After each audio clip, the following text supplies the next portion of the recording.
कॉन्निचिवा anime lovers, आपका बहुत बहुत स्वागत है स्टार कैमरे चैनल की एक और न्यू वीडियो में, जहां आज मैं आपके लिए लेकर आया हूं टॉप 10 म्यूजिक एनिमे जो म्यूजिक लवर्स के साथ साथ आपके लिए भी बेहतर हो सकते हैं, क्योंकि इसमें आपको सैड सॉन्ग के साथ साथ रोमांटिक सॉन्ग सुनने को मिल जाएंगे जो दिल खुश कर देते हैं। सो आप सभी को ट्राई कर सकते हैं और सभी एनिमे की लिंक आपको इंस्टाग्राम पर मिल जाएगी, जिसकी लिंक डिस्क्रिप्शन में है। So let's start our anime सर्व।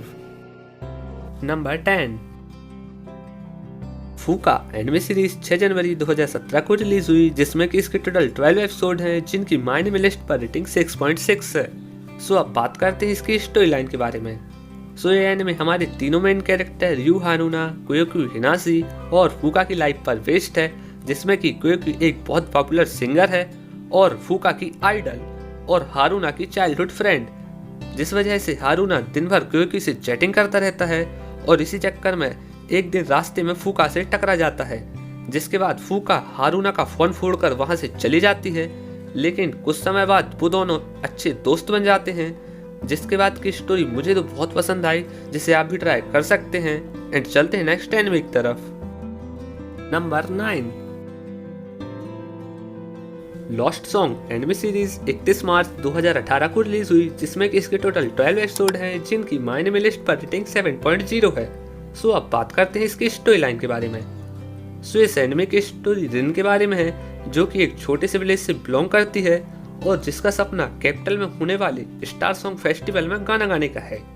और इसके अलावा रिन के पास पावर ऑफ सॉन्ग है, जिसकी मदद से वो किसी को भी हील कर सकती है, जिस वजह से कुछ लोग उसे किडनैप करना चाहते हैं। सो एनिमे में देखना यह है कि वो उनसे बचकर फेस्टिवल में कैसे पहुंचती है। एंड चलते हैं नेक्स्ट एनिमे की तरफ। Number 8, bang dream anime series 2 जनवरी 2017 को रिलीज हुई, जिसमें कि इसके टोटल 39 एपिसोड हैं, जिनकी माय एनिमे लिस्ट पर रेटिंग 7.0 है। सो अब बात करते हैं इसकी स्टोरी लाइन के बारे में। सो इस एनिमे की स्टोरी बहुत सिंपल है, जिसमें कि हमारी मेन कैरेक्टर कासुमी एक स्कूल में ट्रांसफर होती है, जहां वो एक बैंड को ज्वाइन करती है, जिसके बाद उसकी लाइफ चेंज हो जाती है। और वो कैसे चेंज होती है वो आप एनिमे में ही देखिएगा। एंड चलते हैं नेक्स्ट एनिमे की तरफ। Number 7, anonymous noise anime series 11 अप्रैल 2017 को रिलीज हुई, जिसमें कि इसके टोटल 12 एपिसोड हैं, जिनकी माय एनिमे लिस्ट पर रेटिंग 7.0 है। सो अब बात करते हैं इसकी स्टोरी लाइन के बारे में। सो इस एनिमे की स्टोरी नीनो अरिसुगा के बारे में है, जिसे गाना गाना बहुत पसंद है और वो बचपन में अपने चाइल्डहुड फ्रेंड मोमो के साथ मिलकर गाना गाया करती थी। लेकिन मोमो उसे बिना बताए एक दिन छोड़कर चला जाता है। फिर एंट्री होती है यू की, जो कि म्यूजिक कंपोजर होता है, लेकिन वो भी नीनो की लाइफ से चला जाता है। फिर उन सभी की मुलाकात होती है हाई स्कूल में, जहां वो मिलकर अपना एक बैंड बनाते हैं, जिसकी बात की स्टोरी काफ़ी अच्छी है और मैंने ये एनिमे इसलिए रिकमेंडेड किया क्योंकि इसके साउंड ट्रैक बहुत अच्छे हैं, जैसे नॉइस हो गया और हाई स्कूल। सो चलते हैं नेक्स्ट एनिमे की तरफ। Number 6, piano forest anime series 8 अप्रैल 2018 को रिलीज हुई, जिसमें कि इसके टोटल 24 एपिसोड हैं, जिनकी माय एनिमे लिस्ट पर रेटिंग 7.3 है। सो अब बात करते हैं इसकी स्टोरी लाइन के बारे में। सो इस एनिमे की स्टोरी काई के बारे में है, जो कि हर रात अपने घर से निकलकर एक जंगल में चला जाता है पियानो बजाने के लिए। और ये पियानो यहाँ किसने रखा वो आपको एनिमे में पता चलेगा। और काई एक बहुत फास्ट लर्नर होता है, जो खुद ही बहुत अच्छा पियानो बजाना सीख लेता है।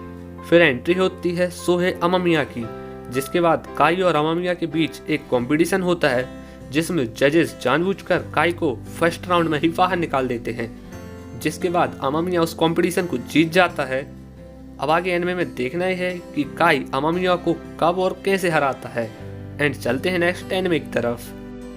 नंबर 5, के ऑन एनिमे सीरीज 7 अप्रैल 2018 को रिलीज हुई, जिसमें कि इसके टोटल 26 एपिसोड हैं, जिनकी माय एनिमे लिस्ट पर रेटिंग 7.8 है। सो अब बात करते हैं इसकी स्टोरी लाइन के बारे में। सो इस एनिमे की स्टोरी बिलोंग करती है यू हरिसावा को, जिसका एडमिशन हाई स्कूल में हुआ ही है और उसे एक क्लब को ज्वाइन करना है। सो वो ज्वाइन करती है लाइट म्यूजिक क्लब, लेकिन उसे म्यूजिक के बारे में घंटा का पता नहीं होता। सो अब उसे गिटार बजाना सीखना है, जो आप एनिमे में देखेंगे। एंड चलते हैं नेक्स्ट एनिमे की तरफ। Number 4, Carole and Tuesday anime series 10 April 2019 को रिलीज हुई, जिसमें कि इसके टोटल 24 एपिसोड हैं जिनकी माय नेम लिस्ट पर रेटिंग 8.0 है। सो अब बात करते हैं इसकी स्टोरी लाइन के बारे में। सो इस एनिमे की स्टोरी कार्ला एंड ट्यूसडे के बारे में है, जो कि फेमस सिंगर बनना चाहती हैं, लेकिन ट्यूसडे की फैमिली इसके खिलाफ होती है, जिस वजह से ट्यूसडे घर छोड़कर दूसरे शहर चली जाती है, जहां उसकी मुलाकात होती है कार्ला से, जिसके बाद वो दोनों मिलकर बहुत से रोमांटिक और सैड सॉन्ग लॉन्च करती हैं, जो कि मेरे तो फेवरेट हैं, जिसे आप भी ट्राई कर सकते हैं। एंड चलते हैं नेक्स्ट एनिमे की तरफ। Number 3, kids on the slope anime series 12 अप्रैल 2019 को रिलीज हुई, जिसमें कि इसके टोटल 12 एपिसोड हैं जिनकी माय नेम लिस्ट पर रेटिंग 8.3 है। सो अब बात करते हैं इसकी स्टोरी लाइन के बारे में। सो इस एनिमे की स्टोरी काओरू निशिमिया के बारे में है कि किस तरह से वो अपनी लाइफ में स्ट्रगल कर रहा है, क्योंकि उसकी लाइफ में ना तो फ्रेंड है और ना ही एंटरटेन, लेकिन वो सॉन्ग्स को बहुत रिस्पेक्ट देता है, जो इस एनिमे को देखने लायक बनाता है, जिसे आप ट्राई कर सकते हैं। एंड चलते हैं नेक्स्ट एनिमे की तरफ। नंबर 2, नोडामे कैंटेबल एनिमे सीरीज 14 जनवरी 2010 को रिलीज हुई, जिसमें कि इसके टोटल 12 एपिसोड हैं जिनकी माय नेम लिस्ट पर रेटिंग 8.3 है। सो अब बात करते हैं इसकी स्टोरी लाइन के बारे में। सो ये एनिमे फॉलो करता है लाइफ ऑफ 2 म्यूजिशियन चिनाकी एंड नोडामे, जिसमें कि चिनाकी एक बहुत ही टैलेंटेड पियानिस्ट है, लेकिन उसका ड्रीम एक ऑर्केस्ट्रा का कंडक्टर बनने का है, वर्ल्ड फेमस कंडक्टर। लेकिन उसके आसपास के लोग उसकी इस बात से एग्री नहीं करते। उन लोगों का मानना है कि वो पियानो बजाते हुए ज़्यादा बेहतर रहेगा, और ऊपर से कंडक्टरी सीखने के लिए दूसरी कंट्री जा नहीं सकता, क्योंकि इसे प्लेन से डर लगता है। सो ये अटका हुआ है जापान में ही। और दूसरी तरफ नोडा मेगुमी, जो कि चियाकी की नेबर है और खुद भी एक टैलेंटेड पियानिस्ट है, लेकिन उसका ड्रीम एक टीचर बनने का है। सो एनिमे में आपको इन दोनों की म्यूजिकल जर्नी देखने को मिल जाएगी। एंड चलते हैं नेक्स्ट एनिमे की तरफ। Number 1, your lie in April anime series 9 October 2014 को रिलीज हुई, जिसमें कि इसके 22 एपिसोड हैं जिनकी माय नेम लिस्ट पर रेटिंग 8.7 है। सो अब बात करते हैं इसकी स्टोरी लाइन के बारे में। सो इस एनिमे का हमारा मेन कैरेक्टर आरमा कोशी, जिसने कि बचपन से पियानो बजाने के अलावा कुछ नहीं किया होता, जहाँ तक कि वो 12 साल की उम्र में ही एक फेमस पियानिस्ट बन गया था, लेकिन कुछ प्रॉब्लम के चलते वो पियानो से दूर होता गया और उसने पियानो बजाना ही छोड़ दिया। फिर उसकी मुलाकात होती है मियाजोहो काओरी से। फिर उसके बाद आरमा की जिंदगी बदल जाती है, और वो कैसे, वो आप एनिमे में ही देखिएगा। और आप ये एनिमे जरूर देखें, क्योंकि इस एनिमे के सॉन्ग और स्टोरी बहुत टची है, जिसके चलते मैंने इस एनिमे को एक दिन में ही पूरा कर दिया था। सो मिलते हैं अगली वीडियो में। सायोनारा।